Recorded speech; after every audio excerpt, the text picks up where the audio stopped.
इतिहास के पन्नों से खंगाल कर लाए हैं लुप्त हो रही धरोहरें। जेके अपडेट की खास सीरीज जम्मू कश्मीर की विरासत। This programme sponsored by Exide Neo, चलती का नाम तरक्की। नमस्कार, जेके अपडेट में आपका स्वागत है। मैं हूं अश्विनी गुप्ता। जम्मू कश्मीर की विरासत कार्यक्रम में आज हम आपको लेके आए हैं बसोली के प्रसिद्ध चंचलो माता मंदिर, जो कि चंचलो माता फोर्ट के नाम से भी जाना जाता है।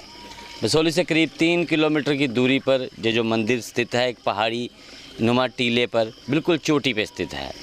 और इस मंदिर की मान्यता खाली बसोली में नहीं, अगर हम बात करें तो डुड्डू, बसंतगढ़, उधमपुर, हिमाचल, पंजाब के कुछ हिस्से में, कठुआ तक इसकी पूरी मान्यता है और हज़ारों की संख्या में लोग यहाँ पहुँचते हैं।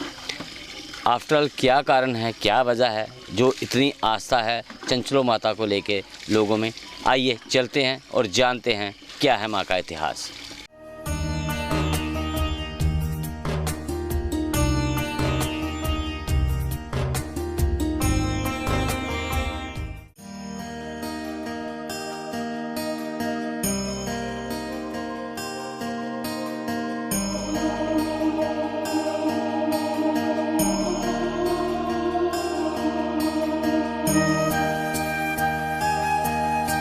जम्मू कश्मीर का इतिहास हिमाचल व पंजाब से काफी जुड़ा हुआ है और बहुत कुछ साझा करने वाला है। इसे इतिहास के पन्नों में बहुत कुछ ऐसा है जिससे आज भी लोग अनजान हैं। यहाँ की धार्मिक मान्यताओं को तो लोग पूरी तरह से निभाते हैं, पर उन मान्यताओं के पीछे क्या कारण है उसे बहुत ही कम लोग जानते हैं। जबकि आज तक जो कुछ उन्हें बताया गया वो भी काफी अधूरा ही था। ऐसा ही एक इतिहास है बसोली स्थित मां चंचलो देवी के मंदिर का।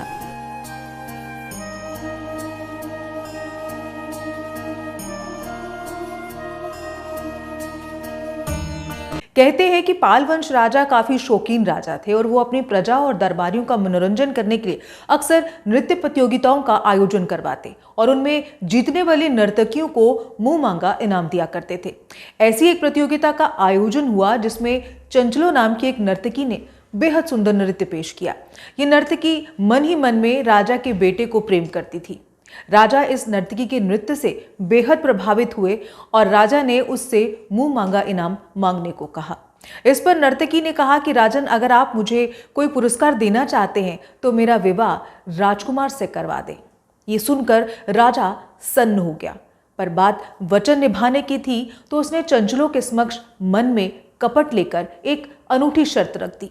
राजा ने कहा कि अगर तुम राजकुमार से विवाह करना चाहती हो तो तुम्हें वो सामने पहाड़ी वाले किले से इस महल तक एक रस्सी के सहारे आना होगा। अगर तुम वहां से रस्सी के सहारे यहां तक आ गई तो हम तुम्हारा विवाह राजकुमार से करवा देंगे। चंचलो, जो राजकुमार को प्रेम करती थी, ने राजा की इस कपटी चाल को बिना समझे हाँ कर दी और अगले दिन तय समय के अनुसार सारे दरबारियों और प्रजा के समक्ष चंचलो ने पहाड़ी वाले किले से महल तक का रस्सी के सहारे आने का सफर शुरू कर दिया। चंचलो के मन में कोई कपट नहीं था और उसका दृढ़ निश्चय, उसकी हिम्मत उसे उसमें कामयाब भी बना रही थी।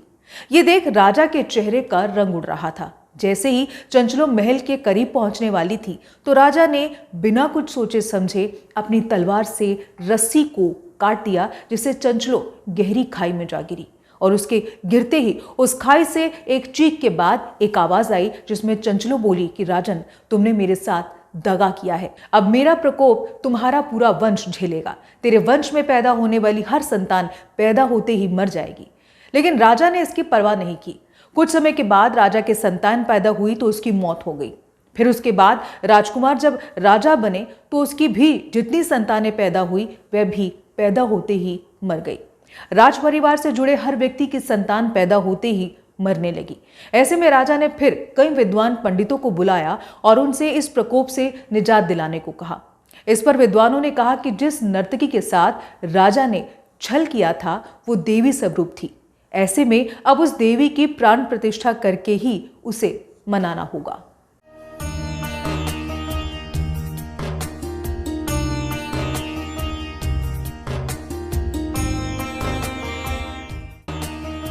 फिर राजा ने उसी पहाड़ी वाले किले में एक मंदिर का निर्माण करवाया और उसमें एक मोहरे को रखकर उसमें देवी की प्राण प्रतिष्ठा करके उसे अपने वंशजों से अपने प्रकोप को दूर करने के लिए माफी मांगी। ऐसे में स्थापित मोहरे से फिर आवाज आई और देवी बोली, ठीक है राजन, तेरे और तेरे दरबारियों पर से मेरा प्रकोप तब समाप्त होगा जब इनके परिवारों ने आने वाली हर नई बहू गृह प्रवेश से पहले मेरे मंदिर आकर माथा टेकेगी और मुझे कुलदेवी के स्वरूप में स्वीकार करेगी, तो उस परिवार से मेरा प्रकोप समाप्त हो जाएगा। फिर ऐसा ही हुआ। जिस परिवार में नई बहू आती वो गृह प्रवेश से पहले चंचलो माँ के मंदिर में माथा टेकती तो उस परिवार से प्रकोप हट जाता और उन परिवारों में सुख समृद्धि आने लगी। ऐसा करके पूरे बसोली ने माँ चंचलो को अपनी कुलदेवी माना और आज तक वो परंपरा चली आ रही है। आज भद्रवा, चंबा, पठानकोट और जम्मू कश्मीर के अन्य कई हिस्सों में बसे बसोली के पुराने परिवार माँ चंचलो को अपनी कुलदेवी मानते हैं और उनकी सभी परंपराओं का पालन करते हैं। आज माँ चंचलो के मंदिर, जो कि बसोली में सबसे ऊंची पहाड़ी पर स्थित है, यहाँ से रंजीत सागर डैम का मनमोहक दृश्य देखने को मिलता है। एक तरफ डैम के पानी में बने टापू पर माँ चामुंडा देवी का मंदिर दिखाई देता है तो दूसरी तरफ बसोली का ऐतिहासिक किला। इसी मंदिर से पूरे बसोली का मनमोहक दृश्य के साथ अटल सेतु भी साफ दिखाई देता है। आज ये मंदिर भले ही एक मंदिर जैसा ही प्रतीत होता है, पर करीब 5 वर्ष पहले ये मंदिर न होकर एक किला दिखाई देता था। अब किले की दीवारों का कुछ ही हिस्सा बाकी है, बाकी सब का पुनर्निर्माण किया गया है। आज इस मंदिर में माँ चंचलो मोहरे के साथ मूर्ति रूप में विराजमान है। ये मंदिर बसोली टाउन से करीब 3 किलोमीटर की दूरी पर स्थित है और आज माँ चंचलो को लोग बसोली की कुलदेवी ही नहीं, रक्षक देवी के रूप में भी मानते हैं।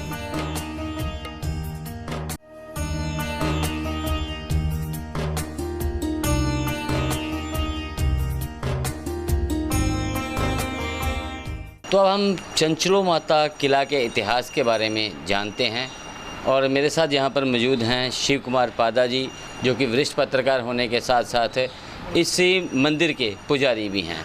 तो इन्हीं से हम जानकारी लेते हैं कि इस जो है चंचलो माता फोर्ट का इतिहास क्या है।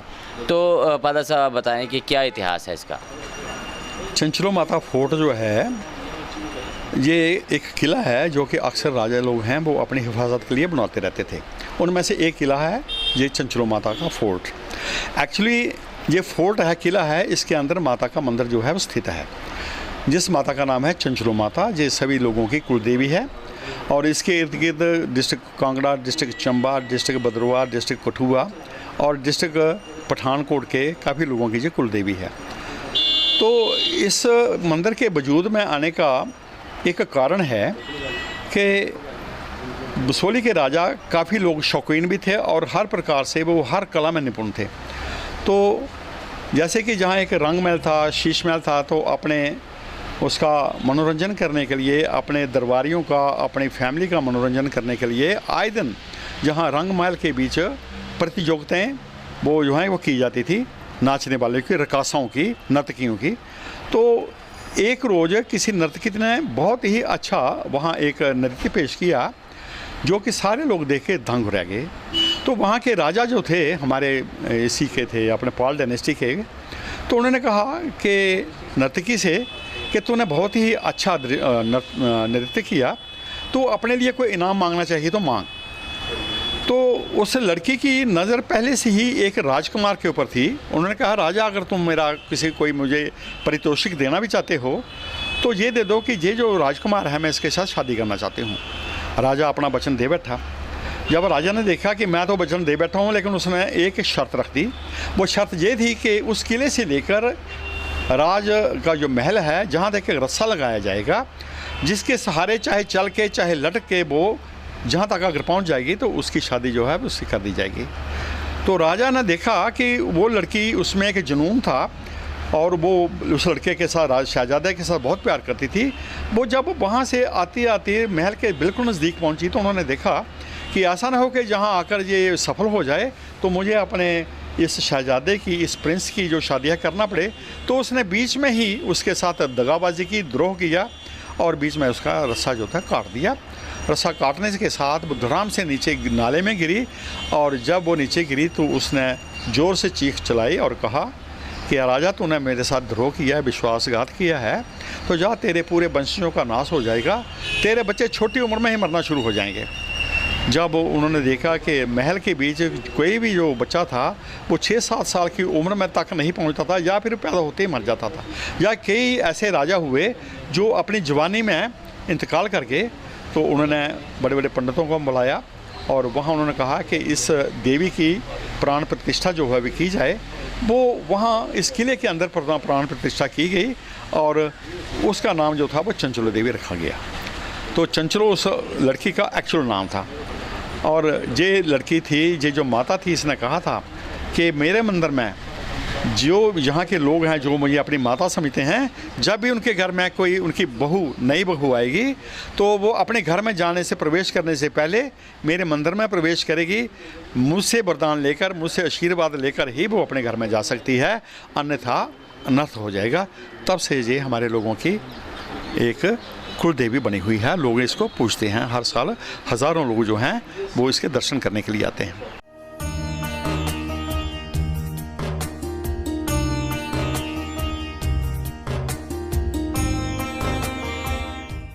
तो हमने आपको चंचलो माता का पूरा इतिहास बताया कि किस प्रकार से बसोली के राजा द्वारा अपनी नर्तकी के साथ छल किया गया और बड़ी बेरहमी से, धोखे से उसको कत्ल किया गया, और वही नर्तकी बाद में देवी का रूप लेती है और पूरे राज परिवार के लिए एक विनाश बनती है।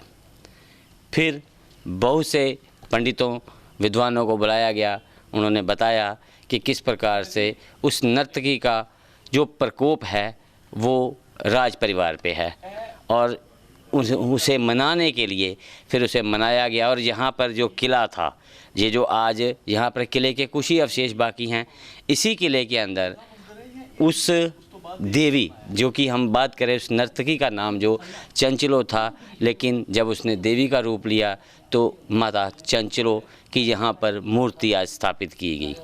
और मूर्ति स्थापना करने के बाद बताया जा रहा है कि काफ़ी वर्षों बाद एक बार मूर्ति खंडित भी हुई, लेकिन उसके बाद मूर्ति को जल प्रवाह करने के बाद जो जल से जो पहला पत्थर मिला उसे यहाँ पर स्थापित किया गया।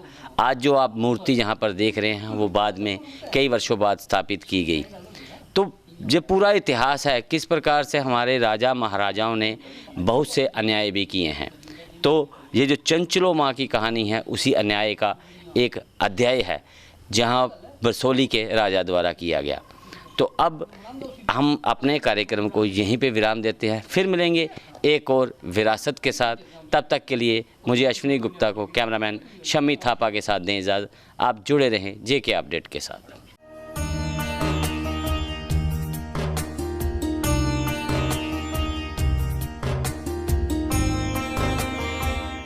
This program sponsored by Excite Neo. चलती का नाम तरक्की।